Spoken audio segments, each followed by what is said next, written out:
अस्सलाम वालेकुम बच्चों, आज हम डिस्कस करने लगे हैं केमियोस्मोसिस और साथ में रेस्पिरेशन को भी देखेंगे।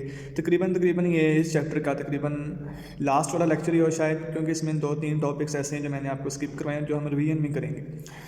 और केमियोस्मोसिस का अगर हम वर्ड बच्चों देखें तो केमी का मतलब होता है केमिकल्स, ऑस्मोसिस आपको पता है कि मूवमेंट्स को हम कहते हैं।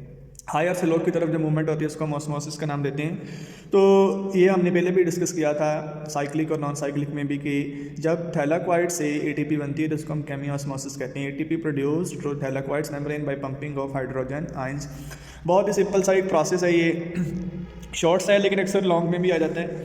तो इसके एक्सप्लेनेशन में हम जाते हैं। ईटीसी इलेक्ट्रॉन ट्रांसपोर्ट चेन को कहते हैं। तो आपको पता है कि ग्रैनम के अंदर थैलाक्वाइड्स के ऊपर प्रेजेंट होती है।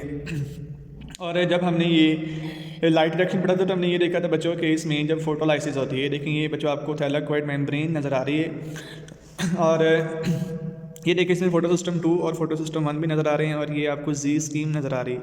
और ये जो ब्लैक कलर है ये साइटोक्रोम कॉम्प्लेक्स को शो कर रहा है। साइटोक्रोम कॉम्प्लेक्स वो वाला बच्चों पॉइंट था जहाँ पर आप लोगों ने देखा था कि एटीपी बनती है।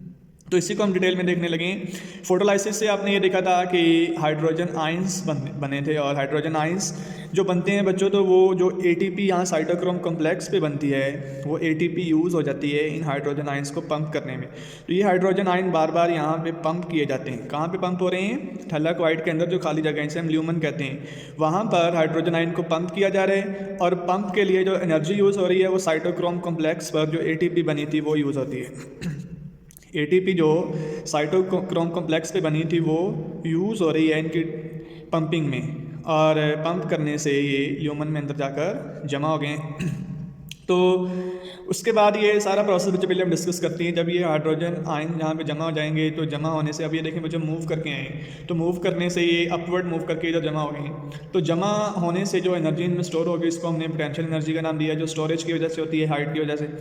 तो अब ये हाइड्रोजन आयन एक इंजाइम जिसका नाम एटीपी सिंथेज है, तो ये ल्यूमन के बाहर मेम्ब्रेन के अंदर प्रेजेंट होता है। आपको एक बड़ा कॉम्प्लेक्स नज़र आ रहा है, ये एटीपी सिंथेज एंजाइम है। इसमें से ये हाइड्रोजन आयन फिर बाद में मूव करेंगे डाउनवर्ड, और जैसे ये डाउनवर्ड मूव करेंगे तो एटीपी प्रोड्यूस होगी। तो इस प्रोसेस को हमने नाम दिया है केमियोस्मोसिस का। इसकी थ्योरी को अब हम देखते हैं।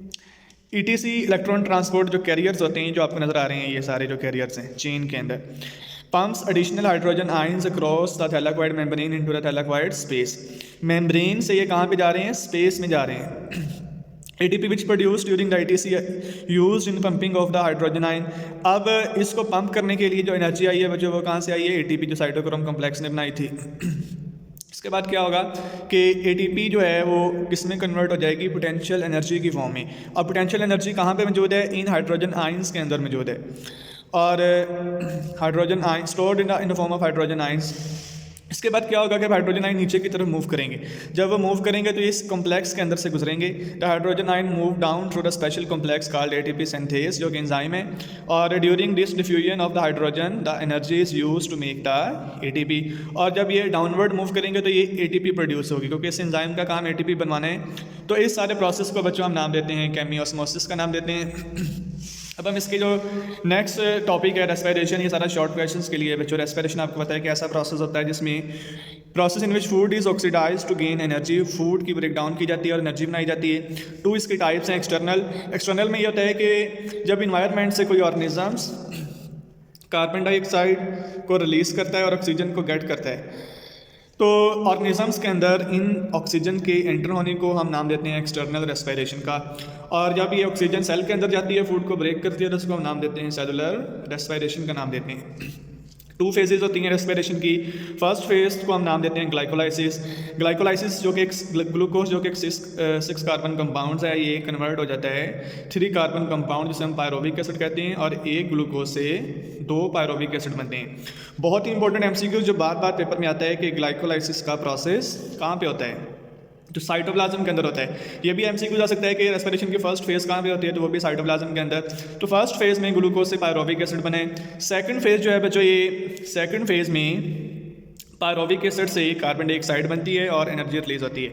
अगर पायरोविक एसिड से कार्बन डाइऑक्साइड बन रही है, साथ में 100% एनर्जी रिलीज हो रही है ग्लूकोज की, उसको हम नाम देंगे कि एरोबिक रेस्पिरेशन है। ये in the presence of oxygen में होता है।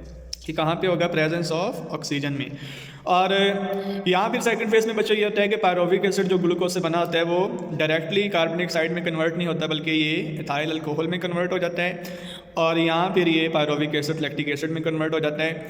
इनकी कन्वर्शन जो होती है बच्चों वो एब्सेंस ऑफ ऑक्सीजन में होती है, यानी कि जब पायरोविक एसिड के साथ ऑक्सीजन ऐड नहीं होती है। तो इस तरह की रेस्पिरेशन को हम नाम देते हैं एनएरोबिक रेस्पिरेशन, और इसका सेकंड नेम है फर्मेंटेशन। एनारोबिक रेस्पिरेशन क्या है, जिसमें ग्लूकोज की कंप्लीट ऑक्सीडेशन नहीं हो रही बल्कि इनकम्प्लीट हो रही है। इनकम्प्लीट कैसे हो रही है, देखें ग्लूकोज से डायरेक्टली CO2 नहीं बन रही है, बल्कि ग्लूकोज से जो पायरोविक एसिड बना था उसने आगे अल्कोहल या लैक्टिक एसिड को बना दी। इसका मतलब क्या है कि सारे CH बॉन्ड इसमें ब्रेक नहीं हुए जो ग्लूकोज में थे। तो इस तरह की रेस्पिरेशन को हम एनारोबिक रेस्पिरेशन कहते हैं, और इसमें जस्ट ग्लूकोज से 2% एनर्जी रिलीज होती है।